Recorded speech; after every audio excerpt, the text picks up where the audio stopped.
Hello everyone. જીનેટિકની અંદર ઉદ્વિકાસમાં એક topic બાકી રાખીએ છીએ જે ઉદ્વિકાસનો સંક્ષિપ્ત અહેવાલ તરીકે જાણીતો છે. એ આખો ટોપિક માહિતીલક્ષી છે. માહિતી છે જાત જાતની ને ભાત ભાતની. એ હવે એક તો એમ ટેક્સ પ્રમાણે જ્યારે ચલાવે છે ત્યારે ડિટેલમાં એનું ચર્ચા કરશે, કેમ કે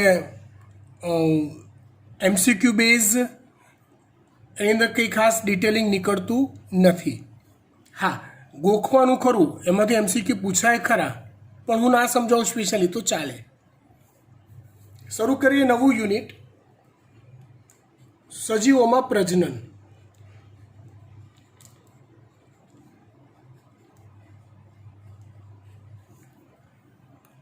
સજીવોમાં પ્રજનન. આ યુનિટની અંદર પ્રજનનના દરેકે દરેક પ્રકારની વિસ્તૃત માહિતી આપેલી છે,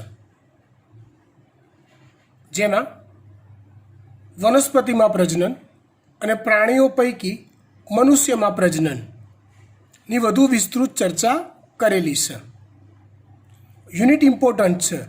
લગભગ આ યુનિટમાંથી 10 એમસીક્યુ પૂછાતા હોય છે, એટલે આશરે એવું કહી શકાય કે 40 માર્ક આ યુનિટના કહી શકાય.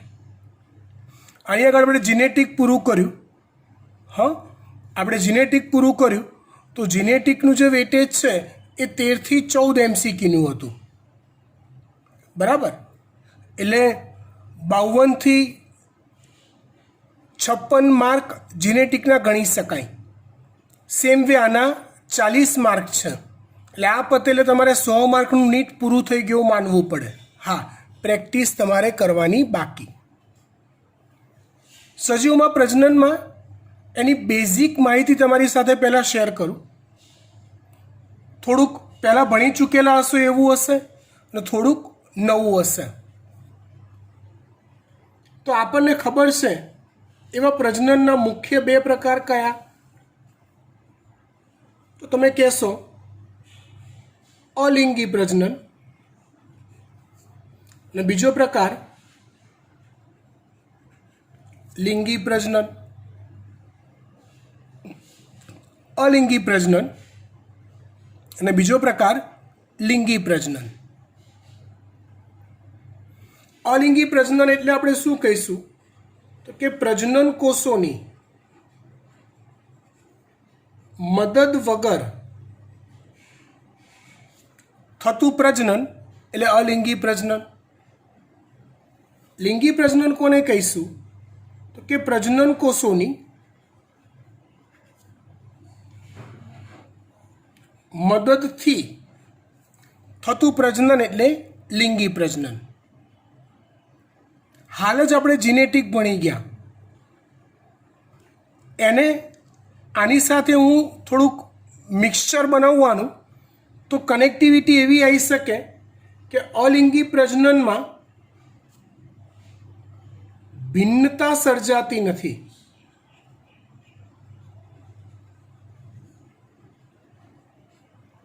અથવા એવું કહી શકાય કે સંતતિ એ પિતૃઓની ઝેરોક્સ કોપી જ હોય છે. કયા પ્રજનનમાં? અલિંગી પ્રજનનમાં. જ્યારે લિંગી પ્રજનનમાં યાદ કરો, પ્રજનન કોષોના નિર્માણ સમયે પ્રજનન કોષોની મદદથી થાય છે, અને પ્રજનન કોષો જ્યારે બનતા હોય ત્યારે અર્ધીકરણ નામની પ્રક્રિયા થાય છે. યાદ આવ્યું? અને અર્ધીકરણ નામની પ્રક્રિયા થાય એમાં ઓલું લેપ્ટોટીન, ઝાયગોટીન, પેકિટીન યાદ કરો, જેમાં ઓલા રંગસૂત્રોના ટુકડાઓની અદલાબદલી થાય. અને એ અદલાબદલી થતાં પ્રજનન કોષોની અંદર જે જનીન બંધારણ કે રંગસૂત્રીય ગોઠવણ હોય એ પિતૃ કરતાં અલગ જ હોય થોડીક. અને માટે જે સંતતિ સર્જાય એ ભિન્નતા દર્શાવતી હોય, એટલે ભિન્નતા જોવા મળે છે લિંગી પ્રજનનમાં.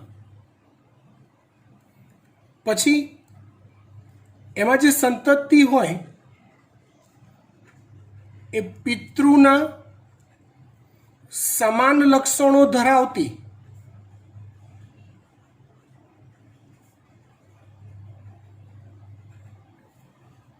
પરંતુ સામાન્ય વિવિધતા ધરાવતી હોય છે. પિતૃના સમાન લક્ષણો ધરાવતી હોય પરંતુ સામાન્ય વિવિધતા ધરાવતી હોય છે. આ વાત થઈ અલિંગી પ્રજનનની, સોરી લિંગી પ્રજનનની. હવે જે ડિટેલ ચોપડીમાં આપી નથી પણ તમને ખબર હોવી જોઈએ નીટ માટે. યાદ રાખો, દુનિયાનો કોઈ સજીવ ભિન્નતા વગરનો હોતો નથી. ભિન્નતા એ સર્જાવી જ જોઈએ, તો જ ઓલું ડાર્વિન પ્રમાણે પ્રાકૃતિક પસંદગીની તક રહે. મેં એ વખતે બી લેક્ચરમાં ઉદાહરણ આપ્યું હતું. આજે હું ફરીવાર કહું કે માની લો કે રોગ પ્રતિકારક શક્તિની બાબતમાં મનુષ્ય જો ભિન્નતા ન ધરાવતો હોત તો કોરોનાથી પીડિત જો 100 લોકો હોય તો 100 મૃત્યુ પામત. જેટલા લોકોને કોરોના થાય બધા મૃત્યુ પામત, કેમ કે રોગ પ્રતિકારક શક્તિની બાબતમાં ભિન્નતા નથી. પણ વાસ્તવિકતા શું કહે છે કે રોગ પ્રતિકારક શક્તિની બાબતમાં સજીવોમાં ભિન્નતા જોવા મળે છે. મનુષ્યમાં એ ભિન્નતા છે, હે ને? એટલે કેટલાક લોકો મૃત્યુ પામે છે, કેટલાક લોકો બચી જાય છે, કેટલાક લોકોને કોઈ ચિહ્નો જ જોવા નથી મળતા. રાઈટ? આવી ભિન્નતા દરેક જાતિની અંદર હોય જ. ભિન્નતા સર્જવા માટે, આ વાત ધ્યાનથી સાંભળો બેટા, ભિન્નતા સર્જવા માટે લિંગી પ્રજનન થવું અનિવાર્ય છે. જો લિંગી પ્રજનન થાય છે તો ને તો જ ભિન્નતા સર્જાય છે. એનો અર્થ શું થયો ખબર પડી કે દુનિયાના દરેક સજીવો જીવનકાળ દરમિયાન ઓછા કે વધુ પ્રમાણમાં લિંગી પ્રજનન દર્શાવે જ છે.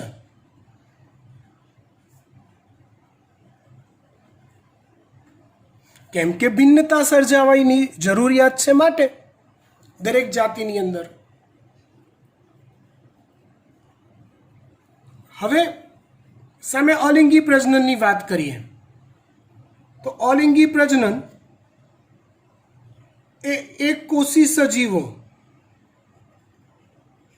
એકકોષી પ્રાણી કોષ, એકકોષી વનસ્પતિ કોષો, લીલ જેને કહી શકાય,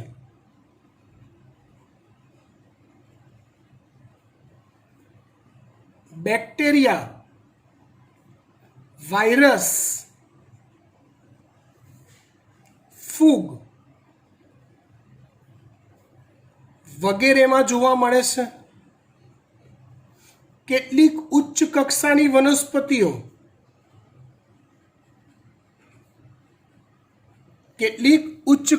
વનસ્પતિઓ, પણ અલિંગી પ્રજનન દર્શાવે છે.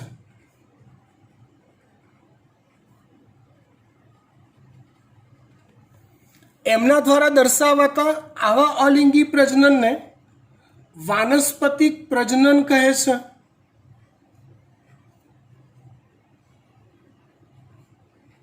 યાદ કરો, 11મું ધોરણ વાનસ્પતિક પ્રજનન, મૂળ દ્વારા વાનસ્પતિક પ્રજનન, સક્કરિયું ઉદાહરણ આવતું હતું. પ્રકાંડ દ્વારા વાનસ્પતિક પ્રજનન, ભૂસ્તારી, ભૂસ્તારિકા, વિરોહ. પર્ણ દ્વારા વાનસ્પતિક પ્રજનન, પાનફૂટી. આ બધી ઉચ્ચ કક્ષાની વનસ્પતિઓ છે. આમ છતાં બી એ આવું વિશિષ્ટ પ્રકારનું અલિંગી પ્રજનન કરતી હોય છે.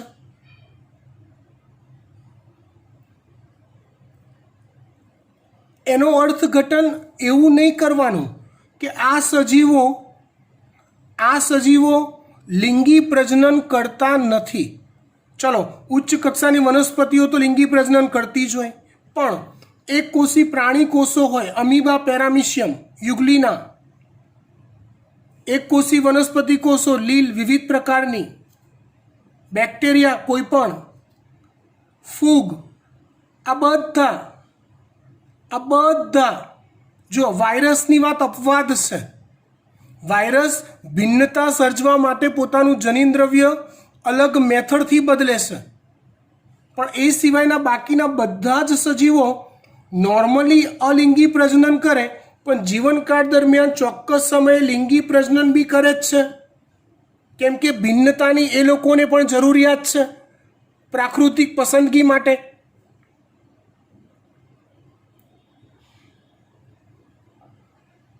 હા, કેટલાક એવા સજીવો બી છે કે જે ફક્ત લિંગી પ્રજનન કરે છે. ઉચ્ચ કક્ષાના પ્રાણીઓ એ ફક્ત લિંગી પ્રજનન દર્શાવે છે.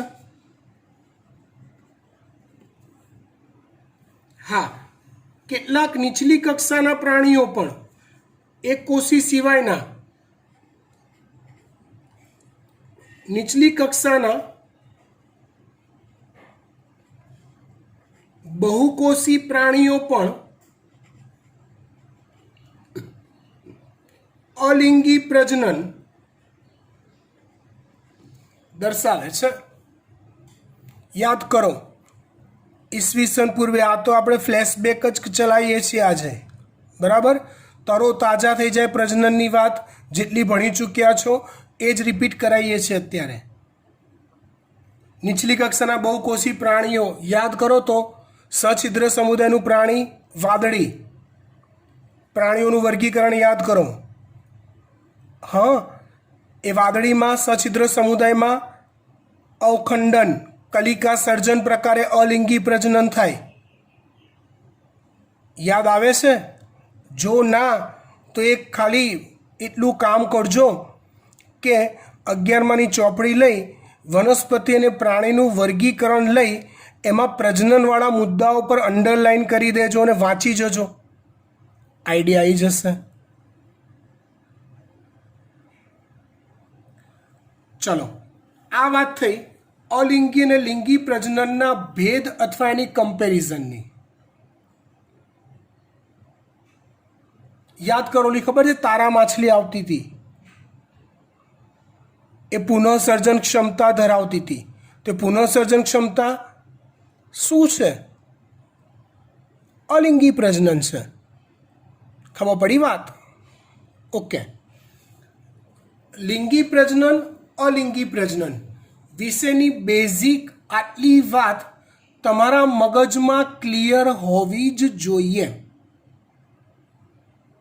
જો છે તો તમે આ યુનિટમાં આગળ સારું વર્કઆઉટ કરી શકશો. આ વસ્તુ પરફેક્ટ સમજણ પડેલી હોવી જોઈએ, બરાબર? હવે ત્યાર પછી આપણે આગળ વધીએ.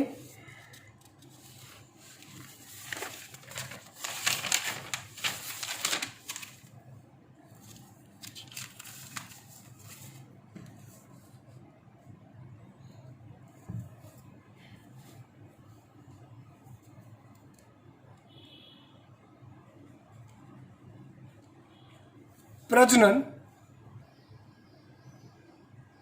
તો એને આપણે બે પ્રકારમાં વહેંચીએ,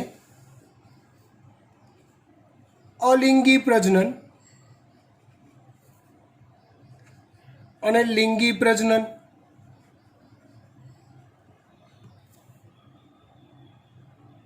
અલિંગી પ્રજનનમાં બે પ્રકાર પાડીએ. એક અલિંગી પ્રજનન અને બીજો પ્રકાર છે વાનસ્પતિક પ્રજનન. આમ તો એ અલિંગી પ્રજનન જ થયું, આમ તો એ અલિંગી પ્રજનન જ થયું કહેવાય, બરાબર. હવે અલિંગી પ્રજનન, તો એના આપણે પ્રકાર જોઈએ. તો એક પ્રકાર છે દ્વિભાજન. એક પ્રકાર કયો છે? દ્વિભાજન.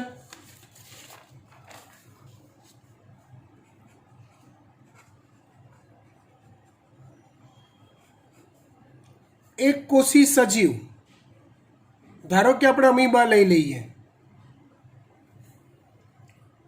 અમીબામાં કોષ વિભાજન થઈ એક કોષમાંથી આવા બે બાળ કોષો તૈયાર થાય છે. તો અહીંયા થયું કોષ વિભાજન, પણ એકમાંથી બે સજીવ બન્યા એવું કહેવાય. આ ઘટનાને દ્વિભાજન કહેવાય છે.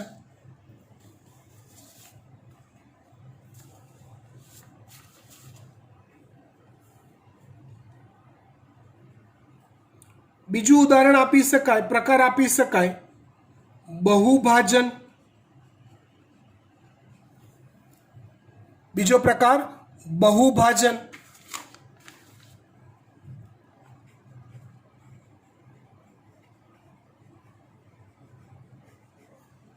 બહુભાજનમાં કંઈક આવું થાય, એક કોષી સજીવ જ હોય પણ એમાં સતત કોષ કેન્દ્ર વિભાજન થયા કરે. આ દ્વિભાજનમાં ખરેખર શું થયું હોય કે આ એક કોષ હોય ને, તો પહેલાં એમાં કોષ કેન્દ્ર વિભાજન થયું હોય આ રીતે, અને પછી કોષરસ વિભાજન થઈ આવા બે કોષો બનતા હોય આ રીતે. બહુભાજનમાં એવું થાય કે કોષ કેન્દ્ર વિભાજન થઈ એકમાંથી બે કોષ કેન્દ્રો બની જાય. પછી કોષરસ વિભાજન થવાની જગ્યાએ સતત કોષ કેન્દ્ર વિભાજન જ થયા કરે, અને એક જ કોષમાં આવા ઘણા બધા કોષ કેન્દ્રો રચાય. એક જ કોષમાં આવા ઘણા બધા કોષ કેન્દ્રો રચાય, અને ત્યાર પછી કોષરસ વિભાજન થાય અને એક કોષમાંથી આવા ઘણા બધા કોષો બને. આ ક્રિયાને કહેવાય છે બહુભાજન. દ્વિભાજન, બહુભાજન.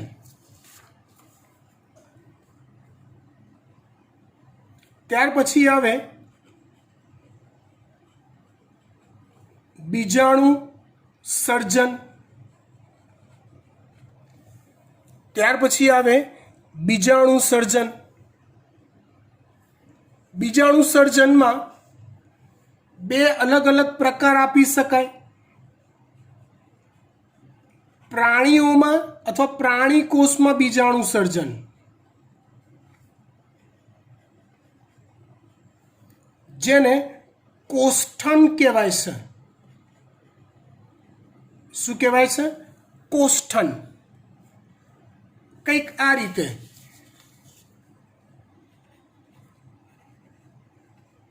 બીજાણુ સર્જન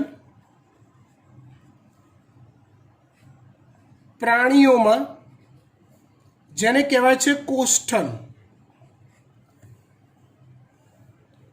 ધ્યાન આપજો બરાબર. આ જે કોષ્ઠનની ક્રિયા છે ને એ જ્યારે પ્રતિકૂળ પરિસ્થિતિ હોય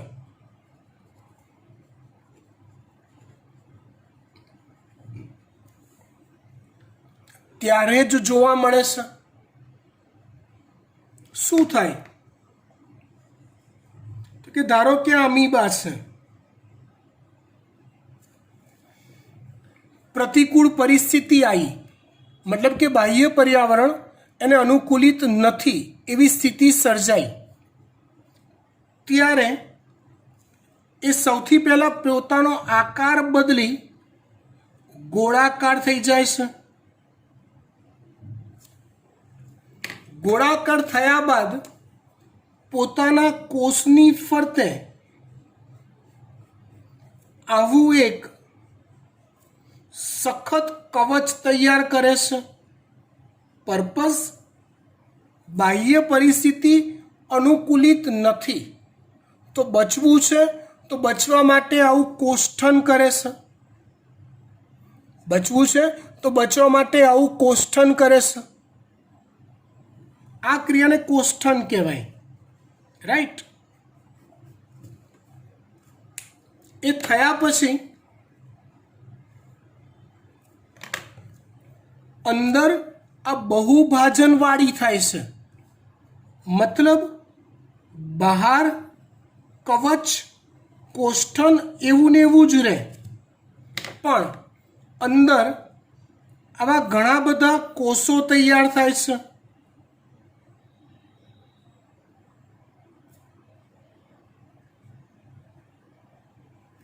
બહુભાજન જેવું જ એકમાંથી ઘણા બધા કોષો તૈયાર થઈ ગયા.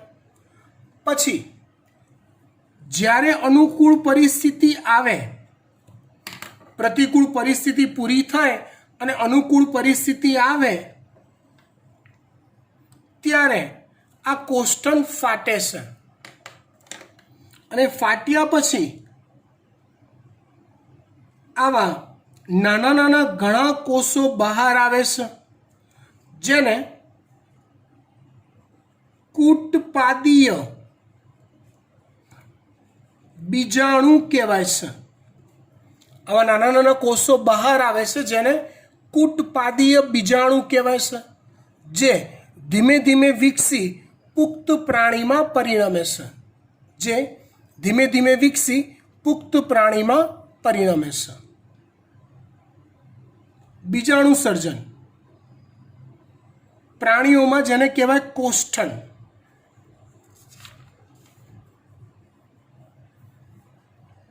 હવે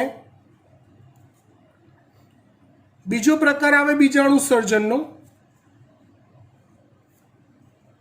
ફૂગ કે લીલમાં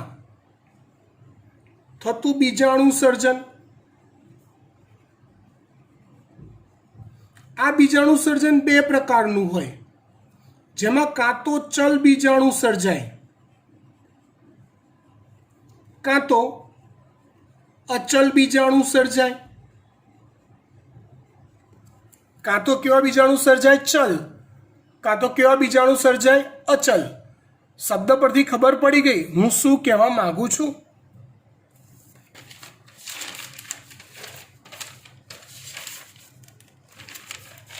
સમજો બરાબર.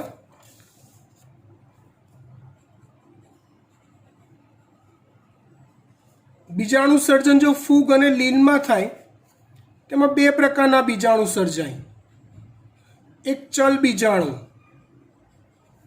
ચલ બીજાણુ જે હોય ને એ હંમેશા આવા કશાધારી હોય, એક કે એક કરતાં વધુ કશા ધરાવતા હોય, કેમ કે ચલ છે, એને પ્રચલન કરવાનું છે. હા, કેટલાક હવામાં તરતા હોય એ આવા પક્ષમધારી હોય, પણ ચલ બીજાણુ છે એટલે કંઈક ને કંઈક ઉપાંગ હોય કે જેના દ્વારા એ પ્રચલન કરી શકે કે તરી શકે, પાણીમાં કે હવામાં તરી શકે. બીજા હોય અચલ બીજાણુ.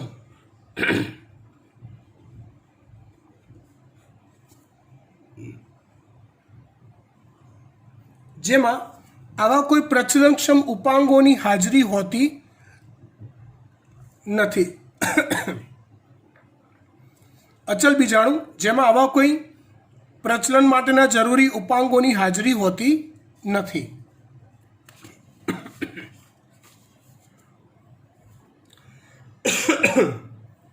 હવે જો આ ચલ બીજાણુ ને અચલ બીજાણુ જે છે તમે યાદ કરો, નીચલી કક્ષાની વનસ્પતિઓમાં 11માં વનસ્પતિ વર્ગીકરણમાં નજર નાખશો તો એમાં ચલ બીજાણુ અચલ બીજાણુ શબ્દોનો ઉલ્લેખ થતો હશે જ. વાંચજો, આવડશે.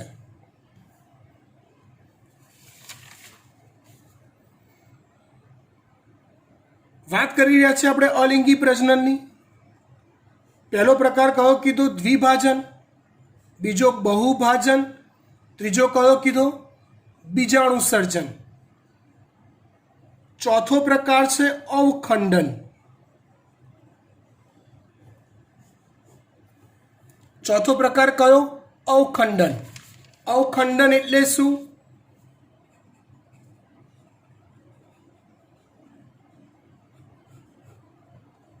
તારા માછલીમાં વાત કરી હતી હમણાં જ આપણે. શરીરના કોઈ એક ભાગનો ટુકડો થાય તે છૂટો પડેલો ટુકડો કે આવી સ્થિતિનું નિર્માણ થયું.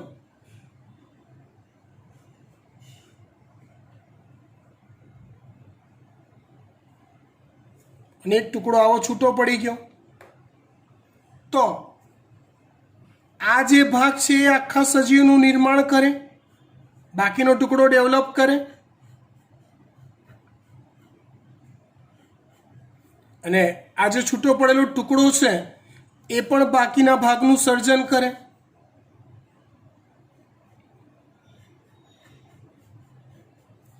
આ રીતે તો એને કહેવાય છે અવખંડન. આવું કેટલીક લીલમાં જોવા મળતું હોય છે. ત્યાર પછી કલિકા સર્જન.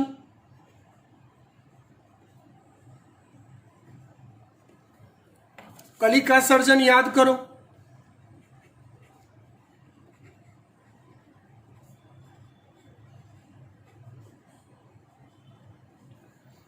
યાદ કરો, ઓલું હાઇડ્રામાં આવતું હતું, કોષ્ઠાંતરી સમુદાયમાં અને સછિદ્રમાં આવતું હતું.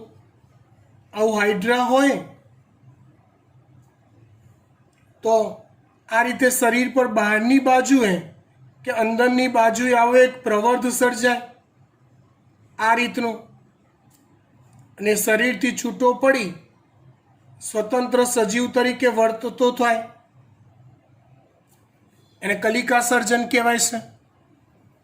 આવું લીલમાંય થાય, કેટલીક સછિદ્રમાંય થાય, કોષ્ઠાંતરીમાંય થાય.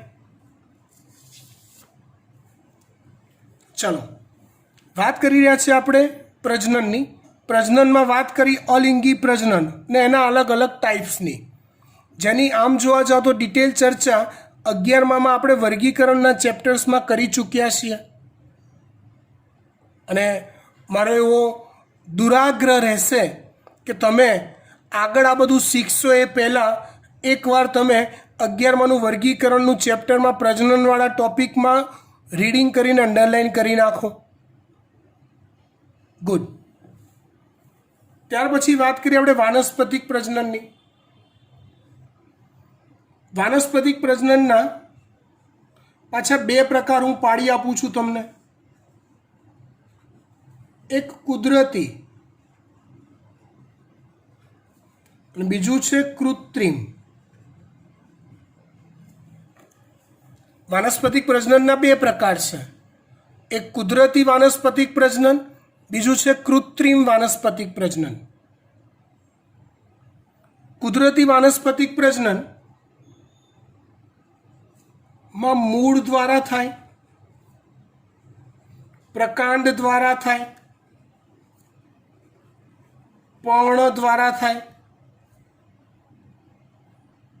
આવા અલગ અલગ વાનસ્પતિક ભાગોમાંથી થાય, જેના ઉદાહરણ આપણે જોઈ ચૂકેલા છીએ. હમણાં જ મેં તમને કીધા હતા.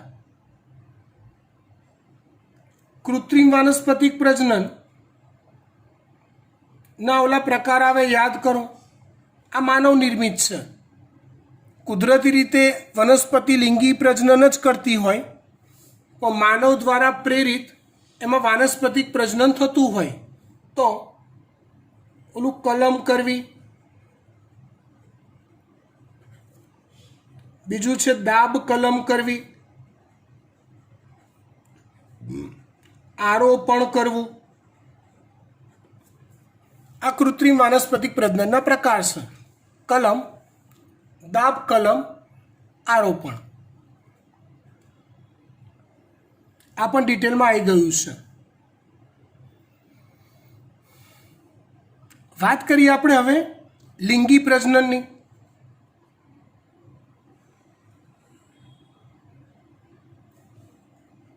પ્રજનન કોષોની મદદથી થતું પ્રજનન એટલે લિંગી પ્રજનન એવી વાત આપણે કરી. હવે લિંગી પ્રજનન જે છે ને એના તબક્કાઓ જોઈએ. એ સ્ટેપ વાઇઝ થાય છે. તેના મુખ્ય 3 તબક્કાઓ હોય છે. એક પૂર્વ ફલન ઘટનાઓ, બીજું ફલન અને ત્રીજું પશ્ચ ફલન ઘટનાઓ.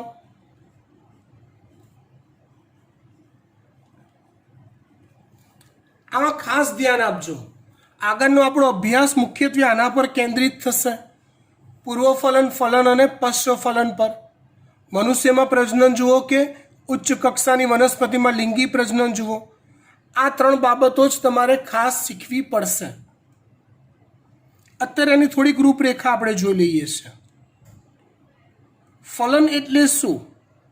તો ફલનનો અર્થ આપણે એવો કાઢીએ કે લિંગી પ્રજનનમાં નર પ્રજનન કોષ અને માદા પ્રજનન કોષ, નર પ્રજનન કોષ અને માદા પ્રજનન કોષ ભેગા મળે અને જે નવો કોષ તૈયાર થાય તેને ફલિતાંડ અથવા યુગ્મનજ કહેવાય. તો એ ફલિતાંડ કે યુગ્મનજ બનવાની ક્રિયાને કહેવાય ફલન. એ ફલિતાંડ કે યુગ્મનજ બનવાની ક્રિયાને કહેવાય છે ફલન.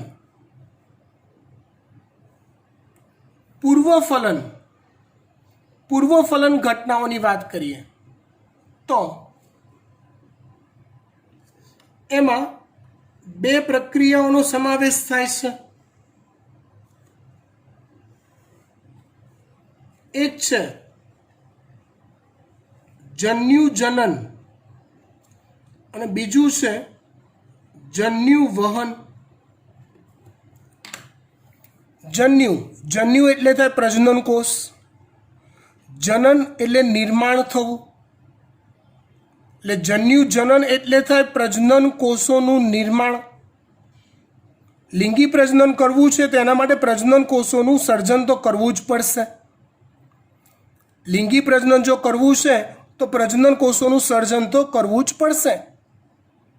તો પ્રજનન કોષોના સર્જન સાથે સંકળાતી અવસ્થા જેને જન્યુ જનન કહેવાય. દાખલા તરીકે મનુષ્યની વાત કરું તો નરની અંદર શુક્રકોષોનું નિર્માણ જેને શુક્રકોષ જનન કહેવાય.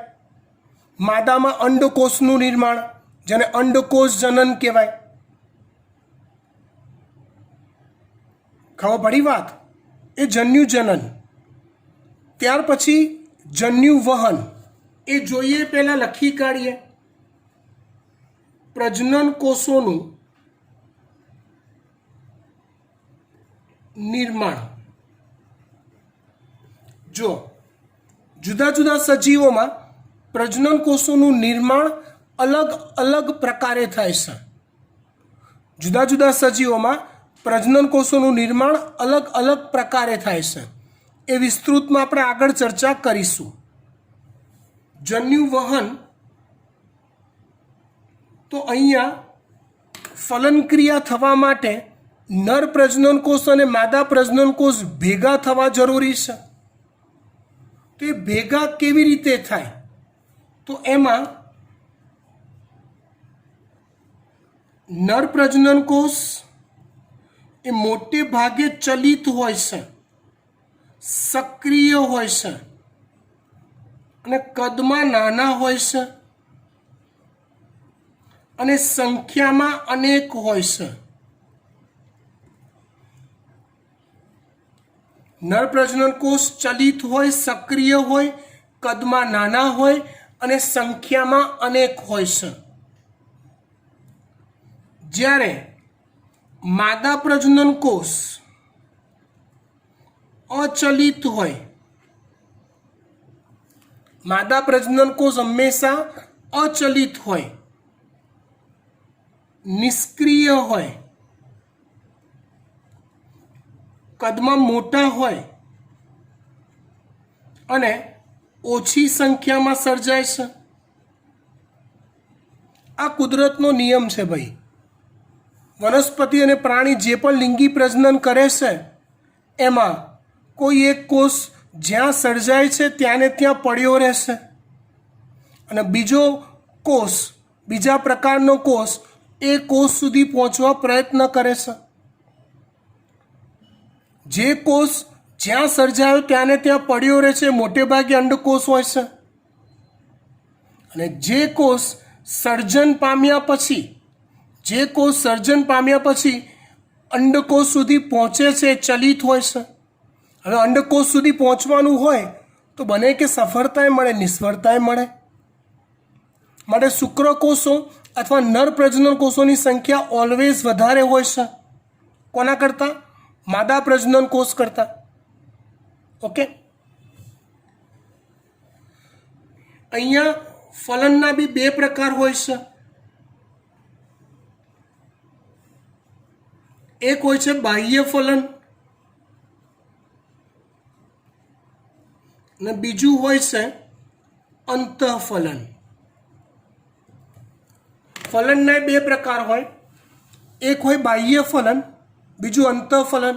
આ શબ્દ બી 11મામાં વર્ગીકરણમાં આવી ગયો છે અને કદાચ મારો ચોપડો જો સાચવી રાખ્યો હોય તો આ બધા શબ્દોના અર્થ મેં લખાયેલા છે. ફલન ક્રિયા જો શરીરની બહાર થાય તેને બાહ્ય ફલન કહેવાય અને જો ફલન ક્રિયા માદા પ્રાણીના શરીરની અંદર થાય તેને અંતઃફલન કહેવાય. ઓકે, પશ્ચફલન ઘટના. સૌથી પહેલાં શું થયું લિંગી પ્રજનનમાં? તો કે પહેલાં તો પ્રજનન કોષો બનવા જોઈએ. એ બન્યા પછી બેમાંથી એક પ્રજનન કોષ એટલે કે નર પ્રજનન કોષનું વહન થવું જોઈએ. એટલે જન્યુ જનન એટલે પ્રજનન કોષનું બનવું, જન્યુ વહન, પ્રજનન કોષ એક પ્રકારનું પ્રજનન કોષનું વહન પામી બીજા પ્રકારના પ્રજનન કોષ સુધી પહોંચવું. પછી ફલન ક્રિયા થાય. જો આ ક્રિયા માદાના શરીરની અંદર થાય તો અંતઃફલન અને શરીરની બહાર થાય તો બાહ્ય ફલન.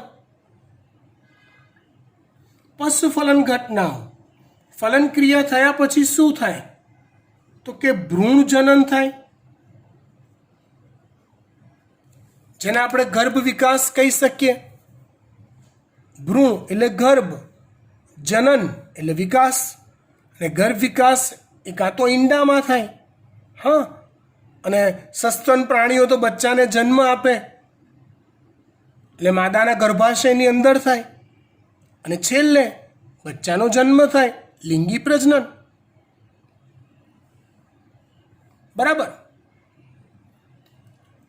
હવે અત્યારે તમારે આ એક બેઝિક માળખું જે બનાવીને આપ્યું છે એ પરફેક્ટ રેડી કરવાનું છે અને એની અંદર કોઈ ડાઉટ ના રહેવો જોઈએ. જો રહી જાય છે તો મને પર્સનલી તમે પૂછી શકો છો. પણ આ માળખું જો પરફેક્ટ તૈયાર થયું તો પ્રજનનનો ટોપિક બહુ જ ઇઝીલી આવડી જશે. દરેક તબક્કે, આખા યુનિટમાં દરેક તબક્કે હું તમને આ માળખું યાદ કરાવતો રહીશ. જે ટોપિક ચાલતો હશે ત્યારે એ ટોપિક આ માળખામાં કઈ જગ્યાએ બંધ બેસે છે એ તમારે યાદ રાખવું પડશે. That's the NEET. ઓકે, આટલે સુધી રાખીએ છીએ. યુનિટની શરૂઆત આમ જોવા જઈએ તો ચેપ્ટર નંબર 1 70થી 80% જેટલું મેં પતાવી દીધું છે. નીટના દૃષ્ટિકોણથી થોડું ઘણું બાકી રહેશે, આવતા લેક્ચરો પતાવી દઈશ એટલે ચેપ્ટર નંબર 1 પૂરું થઈ જશે. મારા ચેપ્ટરો પતતા જાય છે અને MCQ સોલ્વ કરવામાં તમે લોકો હજી ત્યાંના ત્યાં જ છો. MCQ સોલ્વ કરવા માટે ટાઈમ નથી મળતો. ટ્રુ. MCQ સોલ્વ કરવા ટાઈમ કાઢવો પડશે, તો કેવી રીતે કાઢવું એ હું સમજાવું. અને MCQ કેવી રીતે સોલ્વ કરવા એ પણ હું સમજાવીશ. આવતીકાલે 2 વાગે જે તમારે એકતા મેમનો લેક્ચર છે એની જગ્યાએ ઝૂમ પર હું લાઈવ થઈશ તમારી સાથે, રાઈટ. અને MCQ સોલ્વ કેવી રીતે કરવા અને તમારા શિડ્યુલમાં એના માટે ટાઈમ કેવી રીતે કાઢવો એની આખી ડિટેલમાં સમજણ આપીશ. આમ તો તમે લોકો બિઝી છો, પણ આવતીકાલે 2 વાગે મારા માટે ટાઈમ કાઢજો. Thank you so much. આવતીકાલે શુક્રવારે 2 વાગે હું તમને લિંક મોકલીશ. લાઈવ ઝૂમ પર મળીશું આપણે. બાય.